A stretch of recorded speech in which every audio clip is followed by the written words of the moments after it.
José María Melo, personaje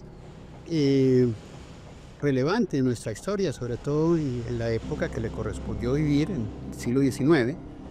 Él nace en el año de 1800 en Chaparral.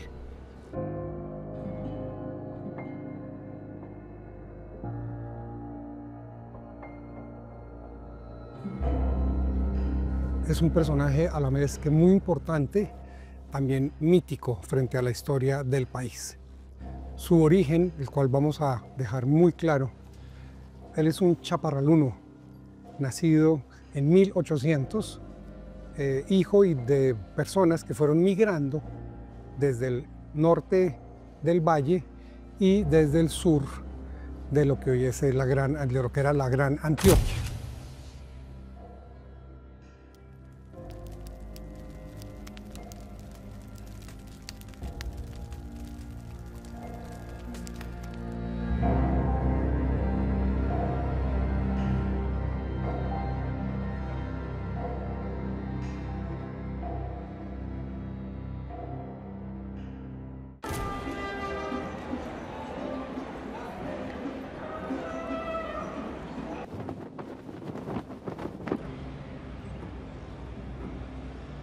José María Melo venía de una lucha pues muy avanzada, ¿no? De una lucha muy seria, posterior al inicio de la independencia en Colombia, y es uno de los personajes que luchó de hombro con hombro, ¿no? De la mano con Simón Bolívar.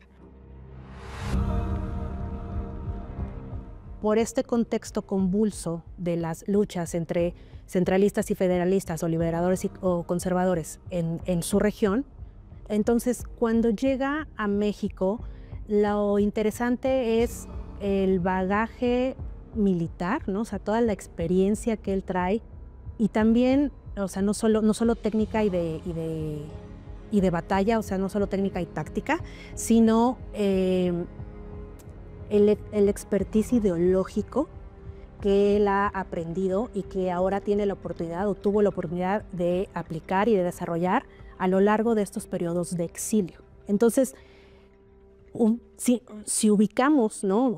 o tú y yo nos paramos en la línea del tiempo, tenemos que considerar que las ideas de la Ilustración están ya recorriendo, ¿no? Estas batallas por la independencia y posteriores a la independencia de las colonias americanas en Hispanoamérica. También tenemos que considerar lo que ocurrió o lo que ocurría en ese momento en México cuando José María Melo llegó a la frontera entre Guatemala y Chiapas.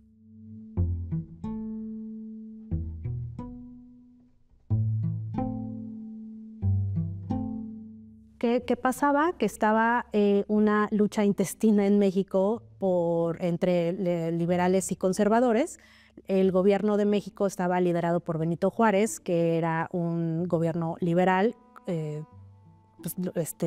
anticlero, tratando de instaurar instituciones nuevas y formas de realizar política diferente a lo que habían heredado de España. Y estaban también estos otros grupos tradicionalistas que pensaban que en esta inercia histórica lo único que le iba a venir bien a esta naciente república era regresar a lo que España había enseñado. General Melo llegó a Chiapas y rápidamente, al enterarse de cómo estaba la situación, trató de ponerse en contacto con el presidente Benito Juárez. No lo logró porque Benito Juárez, o sea, el gobierno de Juárez había sido empujado fuera de la capital de México y estaba resguardado en Veracruz. Entonces el general Melo no pudo pasar ni por Oaxaca, o sea, no pudo atravesar Chiapas ni Oaxaca porque también estaba tomado por conservadores, y no logró llegar a Veracruz para digamos, pues tener como esta conversación directa o esta lucha directa con Benito Juárez.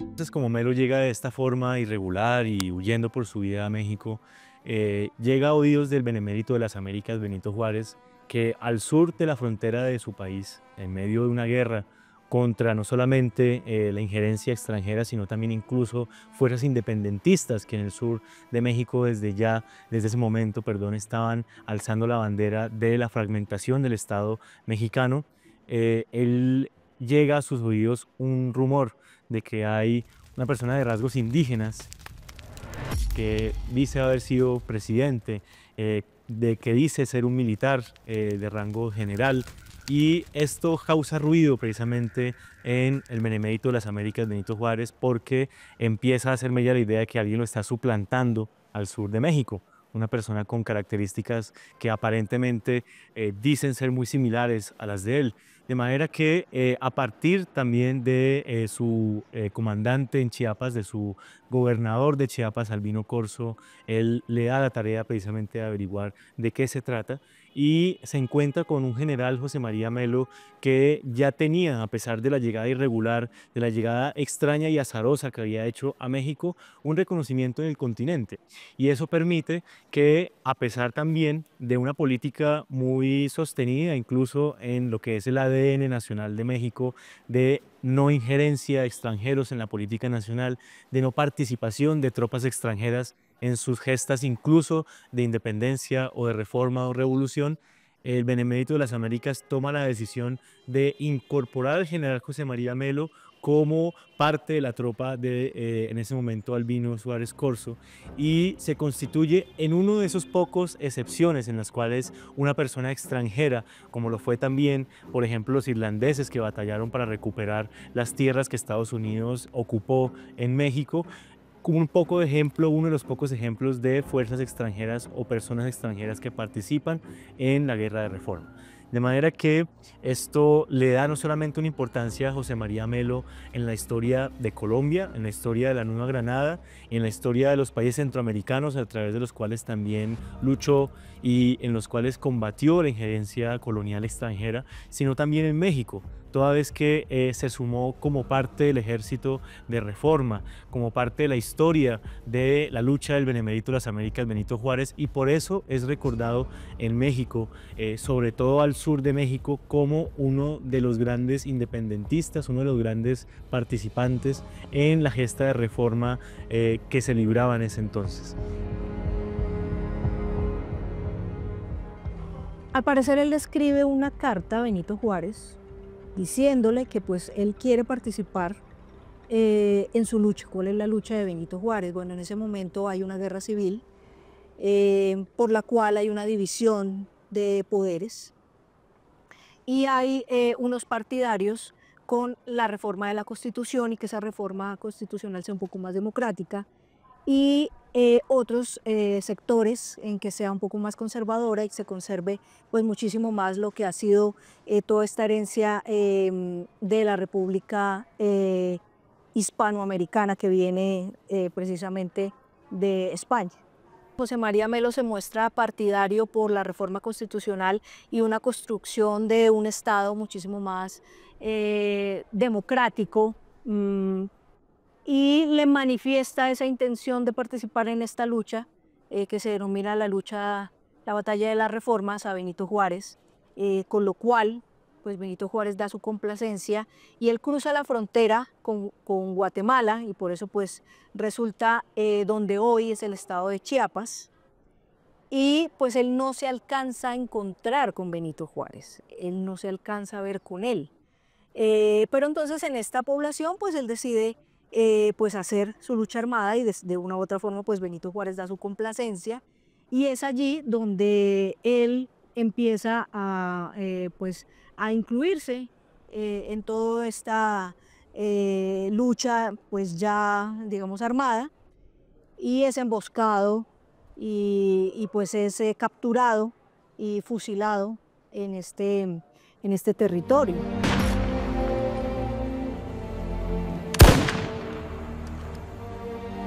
Entonces, por eso es que posteriormente los indígenas de la región pues lo sepultan en la iglesia donde pues aparentemente están sus restos, Y el hecho que él haya participado en una guerra que tal vez no le correspondía es precisamente por todo eso que él aprendió.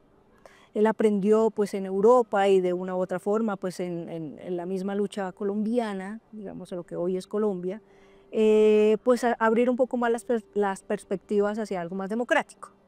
Entonces cuando él sabe cuáles son las consecuencias de esta iniciativa del cambio de constitución en México, pues él decide apoyar esa construcción de un Estado más democrático y pues es cuando él decide entonces estar en el ejército de Benito Juárez, que pues infortunadamente, y como repito, no se alcanzaron a encontrar, pero lógicamente se conoce pues el beneplácito de Benito Juárez para que él pudiera estar en esa lucha.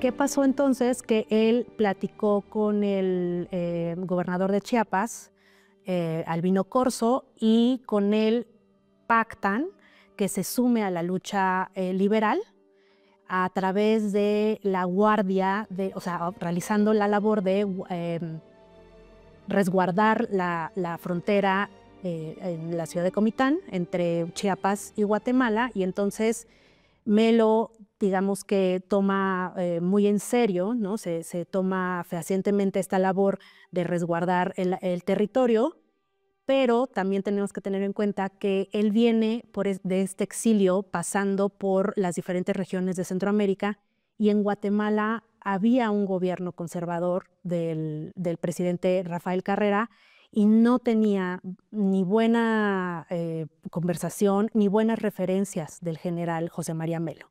Entonces, al enterarse que estaba ya del lado de México resguardando la frontera, digamos que se crea como una coyuntura en la que el general Juan Ortega, que está también conservador, que está encargado de esa guardia, pero del lado de México, se pone en contacto con Rafael Carrera, del lado de Guatemala, y acuerdan o pactan pues eliminar a Melo a como diera lugar.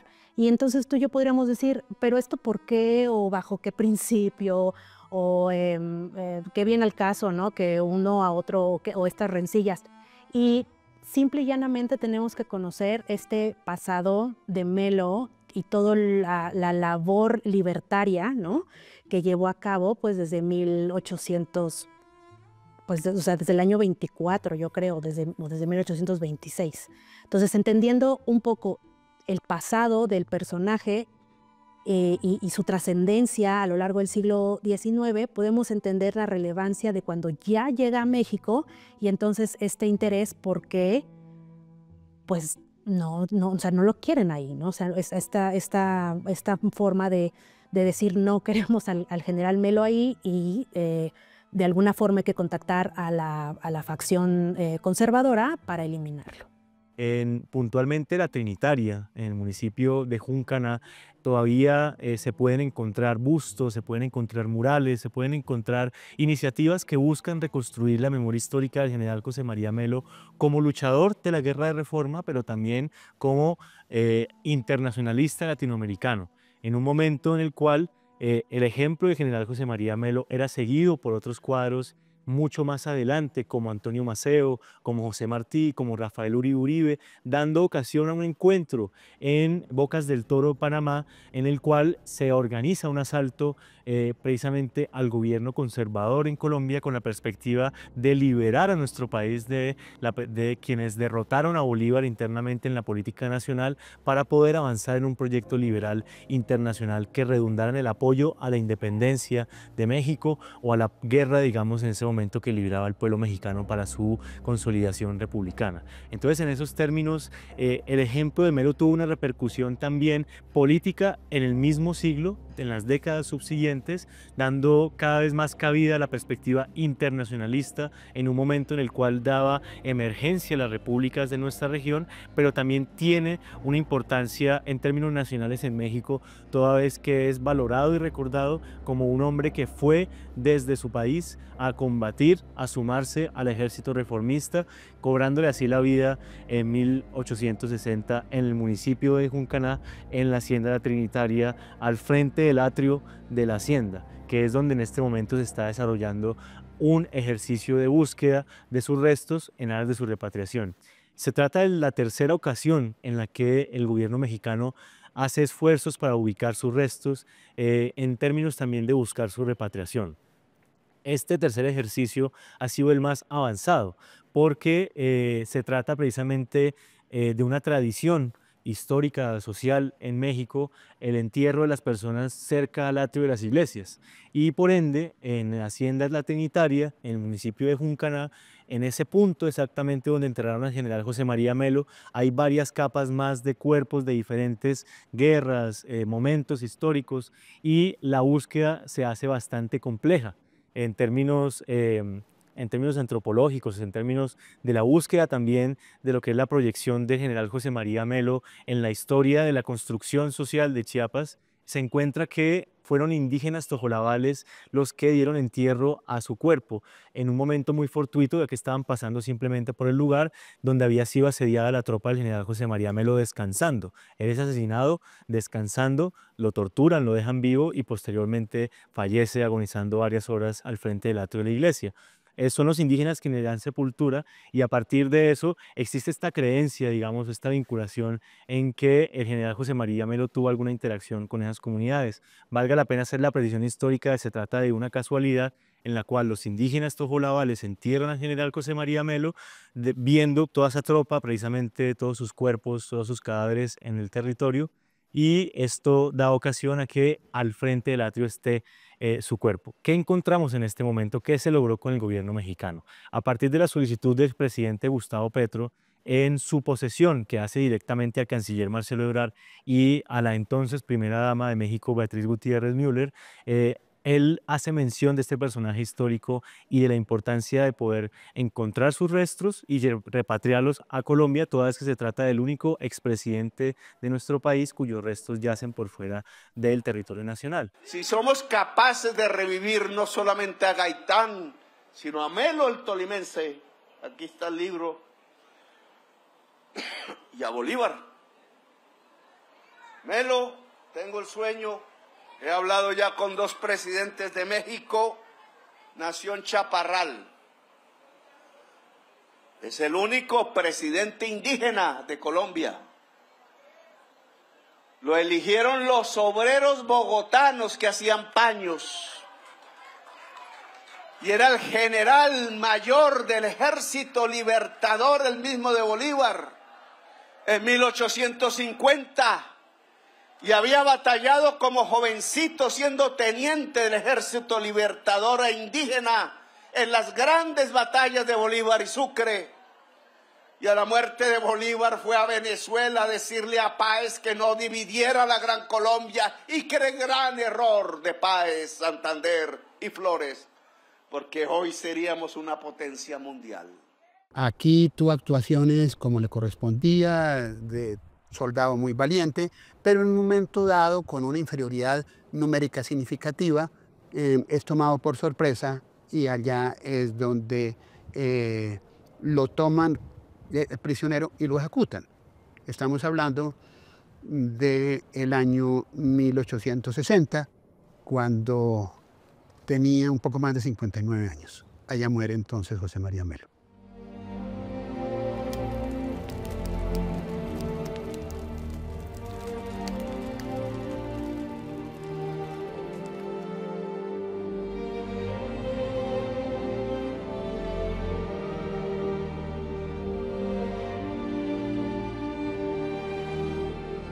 El trajín, ¿no? El devenir de la historia en Centroamérica empieza a tener pues mucha relevancia a partir de 1821, y de 1824 a 1841 intentan conformar una república centroamericana. Todos estos años de batalla pero no es una batalla, lo digo porque es una batalla, digamos, parlamentaria, ¿no? O sea, ideológica. Como tal no hay una guerra civil, no se enfrentan entre regiones, pero sí están tratando de poner en balance qué es lo que conviene para la región. Si es que sean un... bueno, primero querían que fuera un reino completo, lo cual se descartó, o que fuera una república general centroamericana.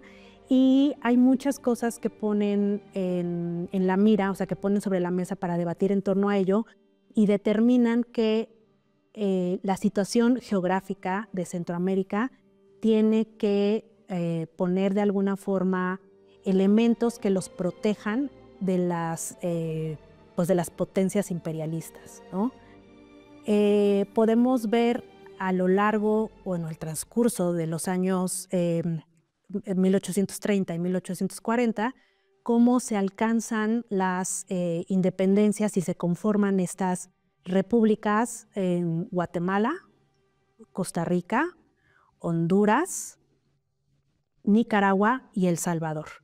Entonces, de 1841 a 1857, probablemente algunos años empujándose hacia la década de los años 60, ya están las repúblicas y los estados conformados, empiezan a reconocerse por los que mencionaba, que son las potencias imperialistas, y entonces hablamos de que esta recién conformada república en Guatemala, hablando solamente de Guatemala en el sentido como de que es la voz cantante hacia México, ¿no? Como en este contexto de frontera, y cómo es que se instauran ellos un gobierno conservador en manos de Rafael Carrera, y Rafael Carrera pues ve con malos ojos, por así decirlo,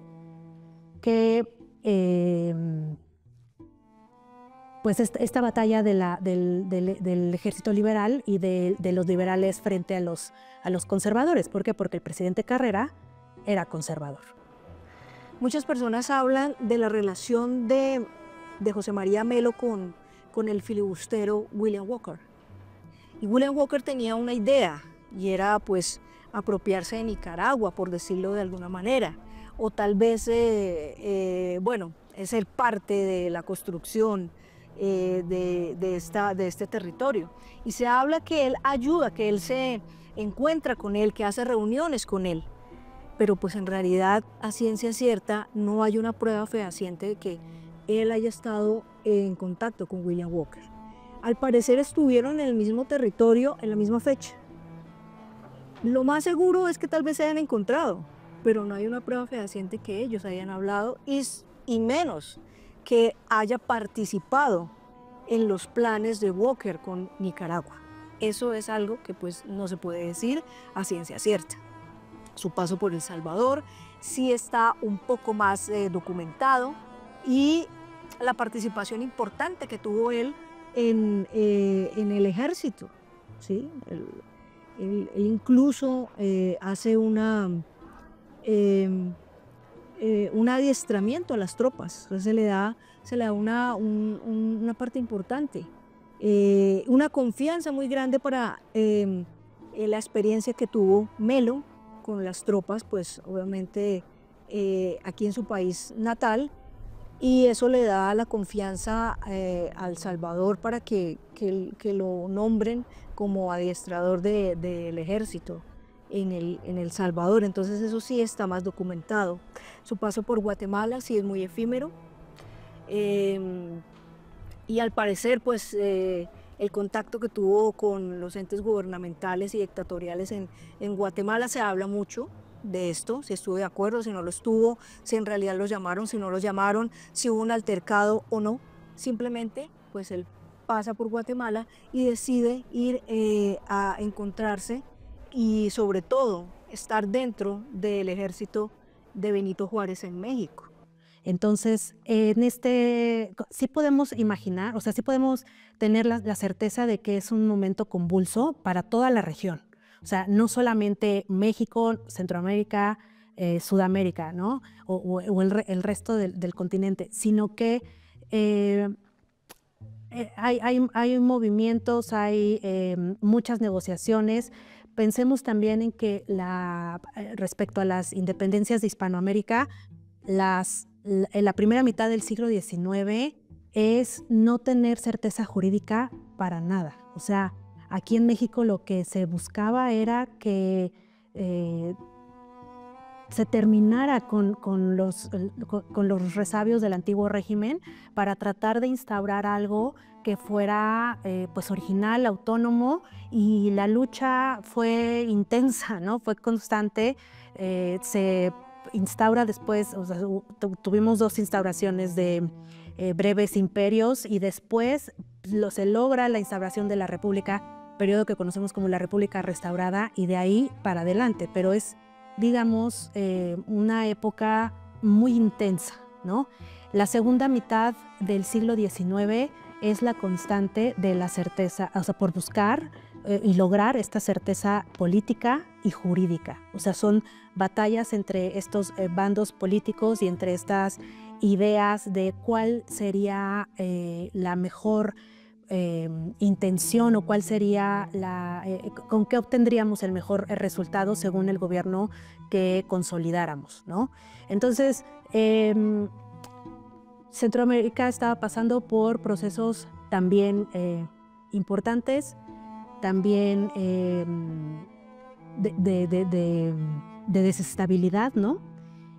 Y es en ese momento, por eso yo hablaba de cómo es que llega el general Melo siendo testigo y observando lo que está pasando a lo largo del istmo centroamericano, y entonces llega a la frontera de Chiapas pues con un montón de experiencia y con un montón de conocimiento acerca de lo que se está librando, no solo de manera pues militar, ¿no? No solo de manera bélica, sino también de manera ideológica, teórica y filosófica. Entonces, digamos, como lo mencionaba ya hace unos minutos, es un caldo de cultivo para que florezcan y se apliquen estas ideas pues un poco socialistas, pero denominadas en ese momento de la historia como 100% liberales. Llega a Panamá, luego llega a otras regiones, hay registros que estuvo en Guatemala, en El Salvador sobre todo, ese es como el registro más claro que se tiene en 1859.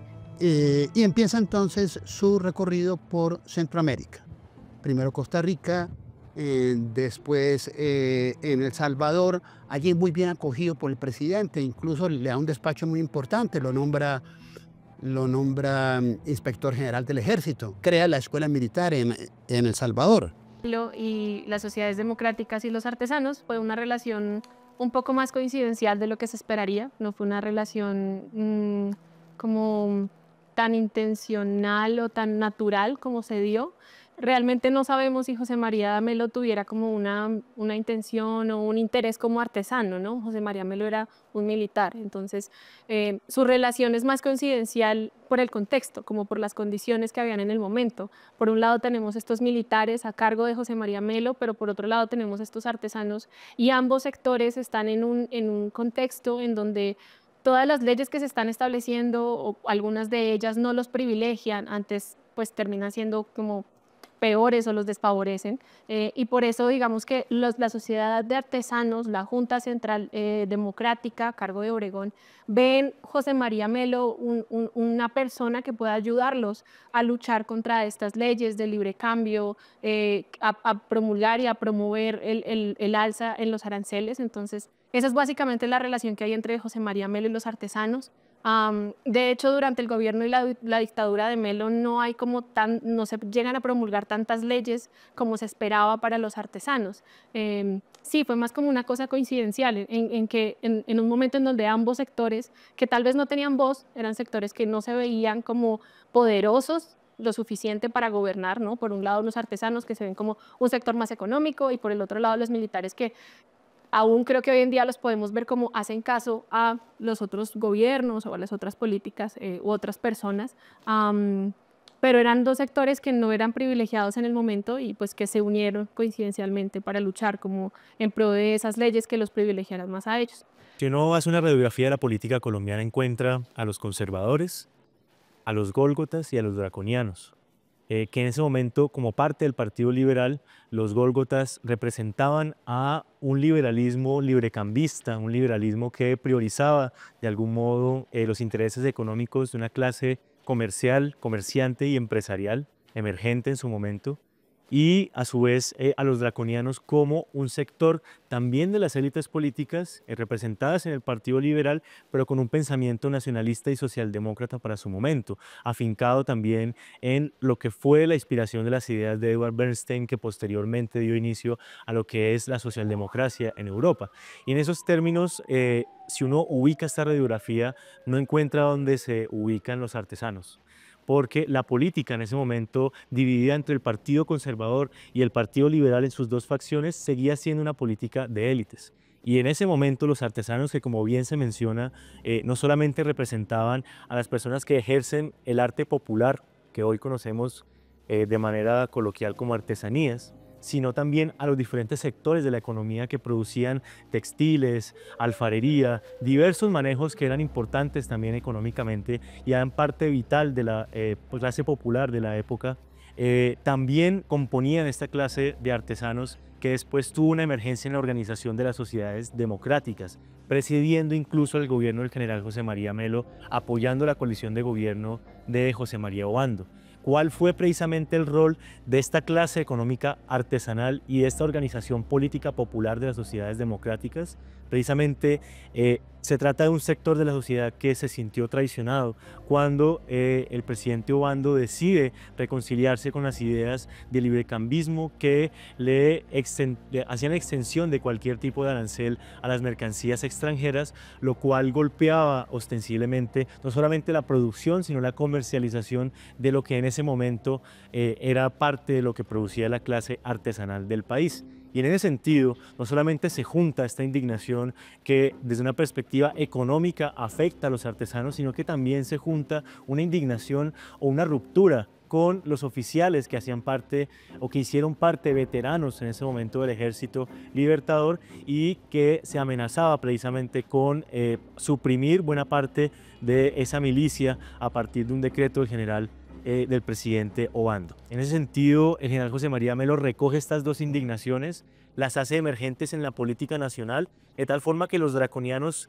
en ese sector del Partido Liberal fungieron como puerta de entrada a un sector aún más amplio, que eran las sociedades democráticas, transformando completamente la política nacional en un momento muy álgido, un par de meses en el que se da precisamente esta revolución a través de la cual llega el general José María Melo al gobierno y el derrocamiento del mismo a partir de los ejércitos constitucionalistas que buscaban reinstaurar el orden que había transgredido el general José María Melo, los artesanos a través de las sociedades democráticas y los veteranos del Ejército Libertador. Así que ese fue un poco el papel de los artesanos en términos económicos y en términos políticos en la época.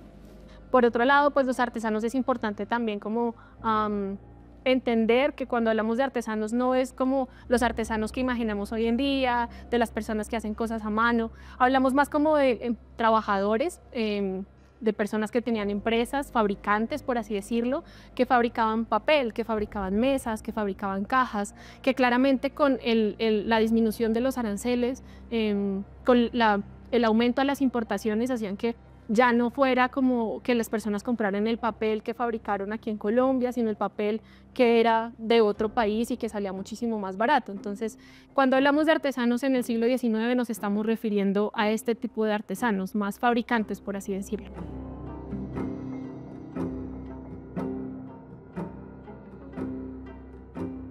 Porque estos hombres de sangre indígena, considerados raza inferior, incluso no humanos, por los que tenían la cruz invertida, aún con armas del Ejército Libertador, y siendo presidente de Colombia, decidió con algunos otros liberales que no habría más esclavos en Colombia.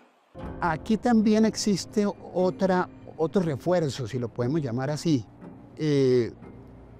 con respecto a las ideas de Melo, y es que la Constitución, que fue sancionada por el presidente Obando en 1854, muy a regañadientes, entre otras cosas, porque Obando no estaba muy de acuerdo con estos aspectos. Sin embargo, de una manera muy contundente, dijo que definitivamente él iba a gobernar con esa constitución. Es precisamente quien la sanciona. Contenía una serie de aspectos que no eran precisamente como lo más adecuado para el manejo del país. Uno de ellos, el relacionado con la disminución, y más tarde se hablaría incluso de abolición del ejército, completamente. Claro que Obando obviamente pensaría, ¿cómo voy yo a gobernar bien si no tengo una fuerza pública realmente sólida? Y pensemos entonces que la gran base de los militares, los soldados, estaban mucho más vinculados con el pensamiento de los artesanos. Su capa social estaba mucho más interrelacionada que con los señores de casaca. Allí entonces vamos a ver otro refuerzo que va a significar en últimas causa para lo que sería el golpe popular militar, como lo llama un historiador militar, el mayor Bermúdez Rossi.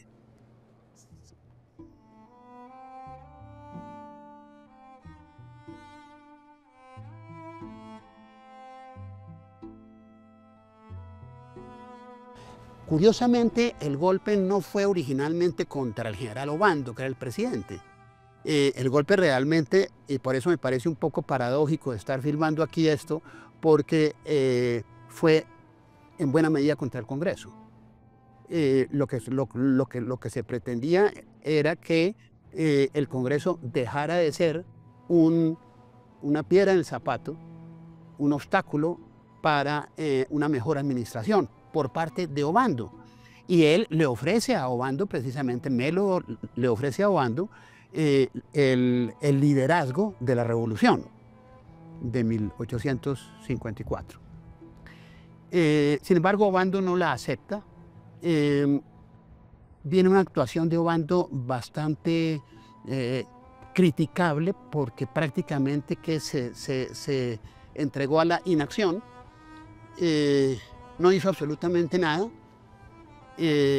algo bastante extraño para un militar también de grandes ejecutorias como había sido el general Obando. Y entonces Melo resuelve asumir él todo el peso del liderazgo de la revolución. No dura mucho en el poder, ¿no? Es decir, empiezan las fuerzas, tanto liberales como conservadoras, tirios y troyanos, a unirse contra Melo, todos a una contra el mismo personaje. Vemos como generales como Tomás Cipriano de Mosquera se une con su rival, que sería el general José Hilario López. Estaban en orillas distintas del mismo río y van a confluir también, pero Alcántara Herrán, Tomás Herrera, unos de ellos entre sí enemigos un poquito antes, ¿no? Es decir, ayer no más, diría por ahí mi abuelo en un poema que compuso al respecto. Melo comete un gesto que es bastante curioso, porque no es propiamente relacionado con su condición de dictador, y es que decreta la pensión para la viuda y los hijos de su adversario, que había muerto en Francalit. Esto denota firmeza de carácter y sobre todo nobleza de corazón por parte de Melo, indiscutiblemente. Bueno, de todas maneras, la superioridad numérica era en contra de Melo. Los generales lograron levantar en dos ejércitos, el del norte liderado por Mosquera, el del sur liderado por José Hilario López, cerca de 11.000 combatientes. Melo tenía algunos muy buenos, empezando por su famoso grupo de caballería, el de húsares, pero no pasaba de unos 7.000 efectivos. Entonces estamos hablando de 7.000 contra 11.000. La diferencia no es cualquier cosa. Y empiezan entonces a converger sobre Bogotá. Los últimos días del régimen, de esta fugaz aventura, que no duraría más de 7 meses y algo más, van a culminar con luchas bastante sangrientas, bastante fuertes, en los alrededores del Capitolio, entre otras cosas, aquí en Las Cruces, un poco aquí hacia el occidente también, hacia el occidente, sí. Definitivamente los 3 últimos días Melo tiene que ir replegándose, se acuartela entonces y ya se dio cuenta el 4 de diciembre que no había nada más que hacer y se rinde, bandera blanca, en seña de paz. Es apresado, va a ser juzgado junto con muchos de los suyos. Algunos de los artesanos van a ser enviados a propósito sin que se les formule ningún juicio, enviados a trabajos forzados por allá a Panamá. Panamá en esa época pues, es parte obviamente de la República de Nueva Granada.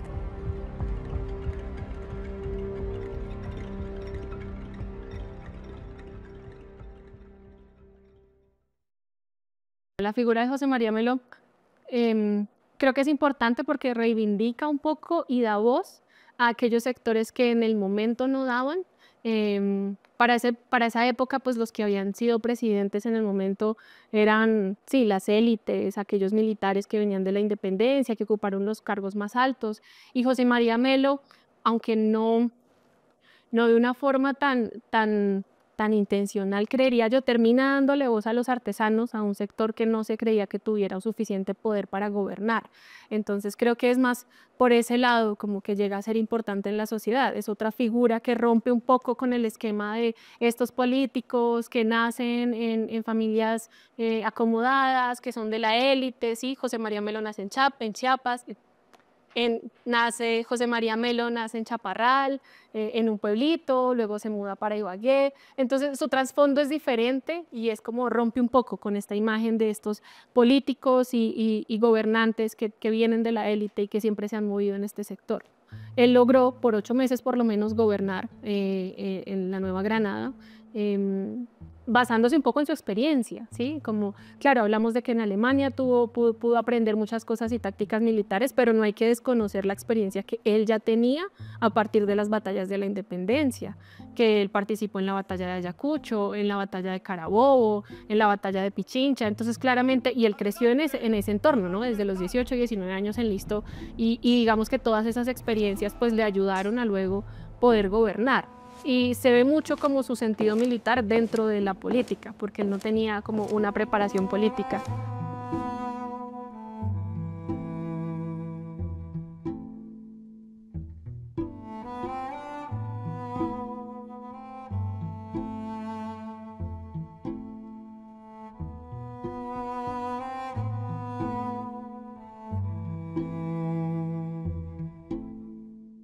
Uno, si tiene un criterio de democracia que se basa en las formas o si tiene un criterio de democracia que se basa en el contenido que hay detrás de las formas, puede encontrar, digamos, diferentes maneras de ubicar a sus personajes históricos en un tablero. Y si uno además tiene en cuenta que hablamos de un contexto histórico determinado, en el cual quizá el concepto de la democracia liberal y los procedimientos democráticos que conocemos el día de hoy, a partir de los cuales Occidente hace un estándar de lo que es la calidad democrática de las naciones, no existían o no eran de la misma manera, entonces puede ubicar la manera correcta de plantear si se trataba precisamente de un dictador o de un gobernante democrático. Si uno tiene en cuenta, por ejemplo, que para 1854 en Colombia se tenía solamente el poder político a partir de unas élites hacendadas que contaban con una cierta edad, que eran de algunas partes del país y propietarios precisamente, uno puede plantear que en Colombia no había una democracia. Y desde esa perspectiva, el hecho de que emerja un líder que, si bien en sus procedimientos no contaba, por ejemplo, con la organización electoral con la que cuenta un Estado liberal el día de hoy en nuestra época contemporánea, pero que llega a partir de representar a los que nunca fueron representados en el Estado, es decir, a los artesanos en las sociedades democráticas y a quienes fueron excluidos precisamente de ese gobierno, pero que fueron fundamentales para consolidar la soberanía de nuestra nación, es decir, a los veteranos del Ejército Libertador. Uno puede entonces establecer que, a pesar de que fue precisamente una metodología que generó precisamente una conflictividad al punto del que él tuvo que expedir un decreto en el cual se proclamaba como jefe de Estado, en su contenido había precisamente una raíz, un proyecto profundamente democrático, y la existencia de las sociedades democráticas y su emergencia política en el gobierno a través de José María Melo también como un acto democratizador de la política, del gobierno y el Estado colombiano, que se trata de un gobernante que no acudió a los reglamentos o a los mecanismos democráticos liberales contemporáneos para llegar al gobierno.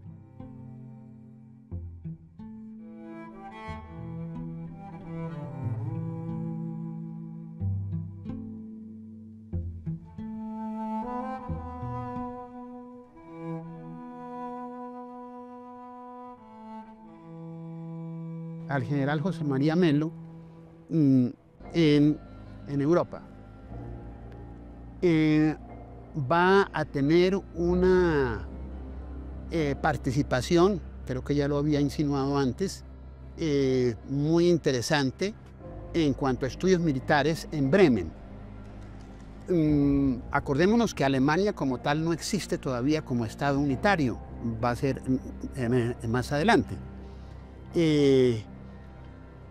Y también que están latentes allí los resultados de lo que fueron las revoluciones de 1848, en Francia, en los estados alemanes, en los estados italianos, en el Imperio Austrohúngaro, el Imperio Austriaco mejor, austrohúngaros quizás un poco más adelante.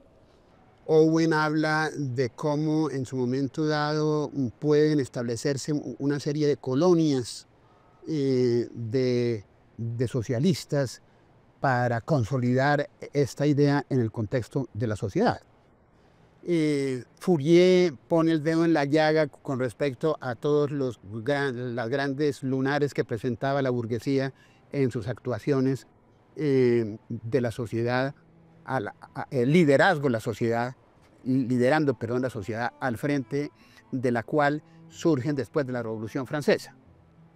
Entonces estas ideas las vamos a tener que van a estar muy presentes de aquí en adelante en el talante y el pensamiento de Melo. Algo también que me parece interesante es que a veces siempre hay como cierta crítica frente a sus ideales. Tal vez no tenía unos argumentos tan fuertes como vemos en otros políticos, más que todo se movía pues por los artesanos, por como luchar contra estas injusticias, que es algo que realmente que se le critica, pero pues que es interesante como poder estudiarlo en futuras ocasiones, como conocer un poco más los verdaderos ideales de Melo.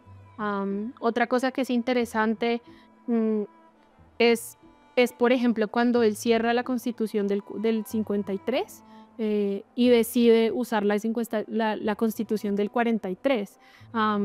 Y claro, a Melo se le ve como este gran militar que defiende las ideas liberales, pero siento que son unas ideas liberales de la época de Bolívar, porque la Constitución del 43 antes termina siendo una especie de retroceso a las políticas que ya existían. Entonces son más como detalles que he visto que me parecen interesantes, que se pueda como indagar un poco más acerca de ello, y también como cuál era la idea, o me hace preguntar cuál era la verdadera idea de liberalismo que concebía Melo. El desenlace del personaje se ubica en el contexto de esta guerra entre liberales y conservadores, que no es únicamente una guerra ideológica, no es únicamente una...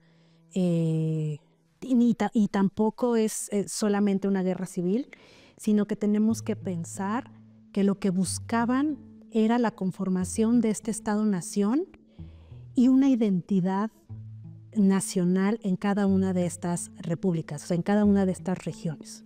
Como hispanoamericanos nos sentimos orgullosos de este pasado colonial y también, por supuesto, de nuestro pasado indígena, vamos atendiendo más lo inmediato, ¿sí? Vamos viendo lo que pasa con nuestra política actual, vemos lo que pasó hace 2 gobiernos, vemos lo que pasa ahora con la coyuntura económica, pero no quitar esta mirada de lo que personajes históricos nos legaron y nos heredaron a través de su lucha, como es el caso del general José María Melo, también expresidente de Colombia. O sea, creo que ahí está la relevancia y creo que esa es una de las intenciones más interesantes de rescatar la figura histórica. José María Melo fue un militar muy reconocido del siglo XIX, reconocido por participar en las batallas de independencia, pero también por el golpe de Estado de 1854 en el que pudo ser presidente por 8 meses. José María Melo nació en Chaparral, en Tolima, en ese momento la provincia de Mariquita. Sus padres fueron Manuel Antonio Melo y María Antonia Ortiz. Melo creció en Ibagué. De hecho, su familia, después de nacer en Chaparral, se muda a Ibagué. Se muda a Ibagué y pues allá vive toda su adolescencia, aunque no tenemos datos, de hecho, de la adolescencia de José María Melo, de su niñez. Podemos hablar desde el contexto en donde José María Melo desarrolló y se creció y creció. Creció en un contexto de guerras, en el régimen del terror, por ejemplo, cuando el 20 de julio de 1810 José María Melo tan solo tenía 10 años. Luego también vivió las primeras guerras de independencia y ya en 1819, movido muy seguramente por estos ideales independentistas, decide sumarse a este ejército naciente que lo llevó a ser como el militar que conocemos en la historia. Parece poco convencional para la historia en este momento de Colombia que hayan diplomáticos jóvenes, pero uno puede ubicar que el general José María Melo se enlista en el Ejército Libertador y se suma a una campaña política, militar y diplomática que es la campaña libertadora a los 18 años. Simón Bolívar llega a los 17 años a Veracruz y habla en ese momento con el virrey de España y defiende precisamente mucho antes de que iniciara la gesta libertadora y que iniciara también cualquier tipo de conformación de un ejército libertador, lo que es la emergencia de las rebeliones democráticas en las Américas. Uno puede ubicar a figuras como Julio Cuadros Caldas, que llega a los 24 años a México y participa del Ejército Revolucionario Mexicano, puntualmente del Ejército Libertador del Sur, al mando de Emiliano Zapata, y encuentra que en América Latina y en la relación entre Colombia y México hay un signo de diplomacia dirigida a partir de figuras jóvenes. Entonces, el general José María Melo, paradójicamente, no solamente es un ejemplo de un presidente popular, de un militar muy avesado, de un internacionalista que dio su vida por la libertad de otros países y un referente histórico mexicano, sino también de un cuadro político, militar y diplomático joven. Entonces eso me parece importante también para el análisis histórico.